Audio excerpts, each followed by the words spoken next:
Di ayat 10 itu faqultu astaghfiru rabbakum innahu kana ghaffara. Di lisan Nabi Nuh alaihissalam sudah diajarkan ya sejak eranya Nabi Nuh alaihissalam bahwa orang-orang yang berbuat salah itu ya diingatkan potensinya.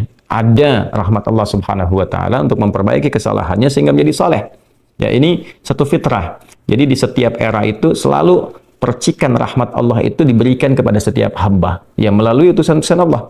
Di era-eranya ada rasul ya, ada nabi, kemudian rasul nabi berhenti ya dengan hadirnya Nabi Muhammad SAW dan wafatnya beliau, selesai era kenabian, selesai era kerasulan, maka semua petunjuk-petunjuk yang telah sempurna itu diteruskan oleh sahabat beliau dari kalangan ulama. Nanti kalangan ulama ini mengajarkan kepada ulama di generasi selanjutnya, tabi'in, tabi'ut tabi'un, sampai kemudian kepada kita. Nah, ini pakemnya sudah ada.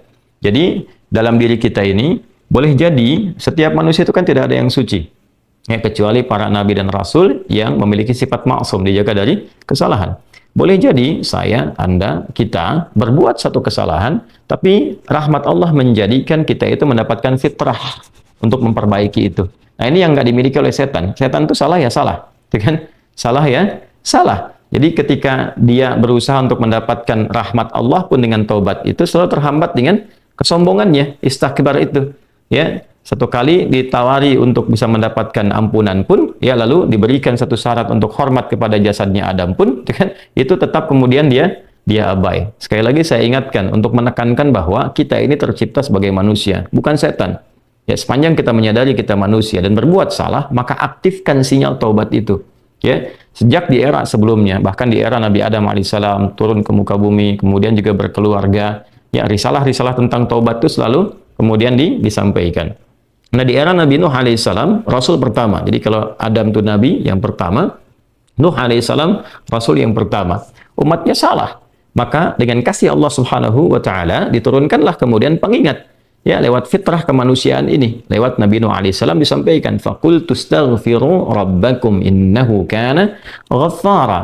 Ya, maka aku tegaskan kepada kalian, istaghfiru rabbakum, cepat istighfar, cepat balik lagi. Ambil kalimat-kalimat ampunan, ambil kalimat-kalimat tobat ya dari Allah Subhanahu wa taala, menggunakan Rabb tuh yang telah menciptamu, merawatmu, menyayangimu, mengingatkan. Jadi Rabb itu ada nilai-nilai rububiyah di dalamnya. Ya, ada sifat-sifat rububiyah. Ya, bukan sekedar mencipta, tapi juga merawat, memberikan perhatian, memberikan kebutuhan. Kalau dalam bahasa bebasnya Allah seakan ingin mengatakan, hei, aku kan yang cipta engkau, ya kan? Engkau berbuat salah, aku berikan kesempatan untuk saleh. Aku kirimkan di kalimat taubat, aku berikan kesempatan untuk memperbaiki diri. Kenapa engkau nggak ambil, ya kan? Ya, indah sekali gitu. Ya, aku ciptakan engkau salah, aku berikan jalan saleh. Kenapa ketika aku berikan jembatan untuk memperbaiki diri, engkau tidak ambil? Maka lewat Nabi Nuh alaihissalam sejak di era kerasulan pertama itu diingatkan sampai nanti puncaknya di era Nabi Muhammad sallallahu alaihi wasallam. Faqultu astaghfiru rabbakum innahu kana ghaffara. Kata Nabi Nuh alaihissalam, aku tegaskan innahu kana ghaffara. Sungguh Allah Subhanahu wa taala itu telah menetapkan pada dirinya bahwa Ia Maha mengampuni seluruh dosa-dosa. Jadi ada ghafir, ya, ada ghaffar, ada ghafur, dan nanti dilekatkan dengan rahim pada puncaknya. Ya. Misalnya di surat Ghafir, di ayat yang ketiga, Ghafirid dzambi wa qabilit taubi, itu menggunakan kata Ghafir. Lalu kalau kita jadikan superlatif, ya, dinaikkan lagi tingkatnya menjadi lebih banyak, terus mengampuni dosa, mengampuni lagi, itu dirubah kalimat dari Ghafir menjadi Ghaffar. Kalau tanpa batas diberikan kemudian sifat yang ketiga yaitu Ghafur. Ya, kalau hamba menyimpulkan apakah memang masih diterima, maka Allah turunkan puncaknya berupa sifat rahmatnya, Rahim. Qul ya ibadiyalladzina asrafu ala anfusihim la taqnatu min rahmatillah. Innallaha yaghfiru dzunuba jami'a. Quran surah ke-39 ayat 53. Balik ke sini. Ya, jadi ini gambaran yang pertama. Sejak di era kenabian turun yang Al-A'raf ayat 23 itu Rabbana zalamna anfusana, kan Nabi Adam alaihissalam mendapatkan kalimat itu. Lalu di era Nabi Nuh alaihissalam sebagai rasul pertama diingatkan juga dengan potensi sifat-sifat kebaikan ini yang menjadikan manusia tertuntun untuk senantiasa berbuat baik. Lalu apa sifat rahmatnya?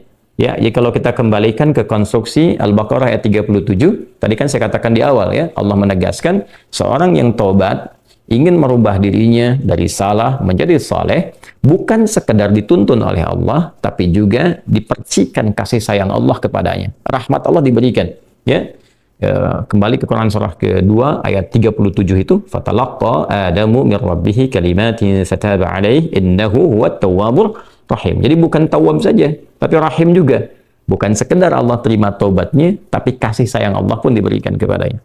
Nah, apa di antara jenis kasih sayang yang Allah berikan kepada seorang hamba yang mau taubat? Ya, maka diteruskan ayatnya sampai 12 di sini. Imam Al-Bukhari menyantumkan di sini sampai ayat 12, yursilis samaa 'alaikum midrara wa yumdidkum bi amwalin wa banina wa yaj'al lakum jannatin wa yaj'al lakum anhara. Allahu akbar. Ya, justru di sini teman-teman sekalian, istighfar itu ya permohonan ampun kepada Allah Subhanahu wa taala, ya, permohonan rahmat Allah Subhanahu wa taala, kembali kepada Allah, mengoneksikan diri kita kepada yang Maha Baik. Itu di antara percikannya adalah mendapatkan lapangan kebaikan. Yursilis samaa 'alaikum bidrara. Ya, walaupun Anda mendapatkan kesulitan dalam berkehidupan, bahkan yang sifatnya luas ya secara sosial. Kalaupun tanahnya gersang, ya, kalaupun kemarau berkepanjangan, itu ternyata dengan satu daerah itu, satu desa itu, satu wilayah itu mengoneksikan diri mereka kepada Allah, beristighfar. Ini faedahnya istighfar. Dengan beristighfar kepada Allah, taubat dari maksiat, ternyata bisa mendatangkan rahmat bukan hanya untuk pribadinya, untuk satu wilayah. Ya, ini pelajaran dari Quran. Ya, Allah akan memberikan kesan begini, jangankan bagi setiap personalnya, setiap orangnya. Ya kan? Ada masalah sekampung pun, contohnya kekeringan misalnya, contohnya kemarau, lalu sekampung itu, ya, atau ada orang-orang soleh di situ yang membiasakan taubat kepada Allah, istighfar kepada Allah, mengoneksikan dirinya kepada Allah, ya kan? Itu luar biasa, percikan rahmat Allah. Ya, apa di antaranya? Yursilis sama ya 'alaikum midrara. Allah memerintahkan kepada langit itu untuk menurunkan hujan. Ya, dengan curah yang memberikan maslahat. Kemudian wa yumdidkum bi amwalin wa banina. Ya, lantas kemudian melapangkan kepada engkau urusan hartamu. Ya, bahkan memberkahi engkau dengan keturunan-keturunan yang baik. Jadi Masya Allah, ya, orang tua yang rajin istighfar, suami yang rajin istighfar, itu ternyata bukan sekedar menjadikan ia mendapatkan penerimaan taubat. Dia berhenti dari perbuatan maksiat, usaha-usaha yang tidak baik, dagang yang tidak benar, itu kan perbuatan curang, ya, perbuatan menipu, perbuatan-perbuatan yang tidak elok, korupsi, jauhi potensi itu. Disogok dia hindari, diajak korupsi dia jauhi dan sebagainya. Lalu konsisten pada kebaikan dan dia isi dengan istighfar. Astaghfirullahaladzim, astaghfirullahaladzim, Rabbana zalamna anfusana wa illam taghfir lana wa tarhamna lanakunanna minal khasirin. Dia konsisten pada kebaikan itu, wa yumdidkum bi amwal. Allah akan lapangkan dia pada harta-harta yang lebih berkah. Allahu akbar. Ya, jadi berikan kelapangan dulu pada dirinya, kemudian diberkahi hartanya. Jadi berapapun yang dia dapatkan, Allah berikan berkah padanya, sehingga dia merasakan kebahagiaan dengan harta itu. Karena ada orang yang merasa seperti kelihatan banyak, tapi tidak menikmatinya. Ya, baik itu boros, baik itu merasa kayaknya banyak tapi nggak kepake. Ya, barang-barang habis beli ini lagi, tapi memuaskan nafsunya saja. Ya, temannya ngajak begini, dia harus terpaksa beli, kadang-kadang ngutang, atau mungkin dia dapatkan sesuatu tapi jalan-jalan yang haram, jalan yang salah. Dia tidak menikmatinya, dan ini yang paling bahaya. Ya, ini yang paling bahaya. Lawan lapang kan sempit. Jadi hartanya kayak banyak, tapi menyempitkan kehidupan rumah tangganya. Ya, hubungan suami istri jadi nggak enak, dengan anak jadi nggak nyaman. Itu ciri keberkahan biasanya, ya, ciri keberkahan yang tidak didapatkan. Jadi kalau berkah itu dapat, walaupun terlihat kuantitasnya nggak sama dengan orang, dia 100 juta, ini 1 juta, tapi kenikmatannya luar biasa. Ya, di rumah ada kebahagiaan, hubungan menjadi nyaman, apa yang ditata itu bermanfaat, yang dimakan menjadi daging, dari daging itu terkonstruksi menjadi pengetahuan, jadi macam-macam, jadi energi, ya, energinya dipakai pada kebaikan. Sebaliknya yang terlihat seperti banyak, kayaknya banyak nih, ya, tapi tidak memberikan kebahagiaan. Di rumah nggak bahagia, tidak memberikan dampak energi positif, ke ibadah jadi malas. Ya, itu ciri-ciri pertama kalau harta kurang berkah itu, apalagi tidak berkah, itu pasti menurun kesolehannya, meningkat kesalahannya. Pasti itu. Ya, jadi mulai menurun nih, sholat mulai menurun, baca Quran mulai menurun. Nah, kesalahan mulai meningkat. Makan mulai salah, minum mulai salah. Yang tadinya minum yang baik-baik, sekarang minum yang tidak baik dan sebagainya. Nanti kalau sudah begini, pasti hubungan di rumah tangganya pun nggak akan jadi baik gitu. Ya, dan itu akan terbawa dalam kesempitan.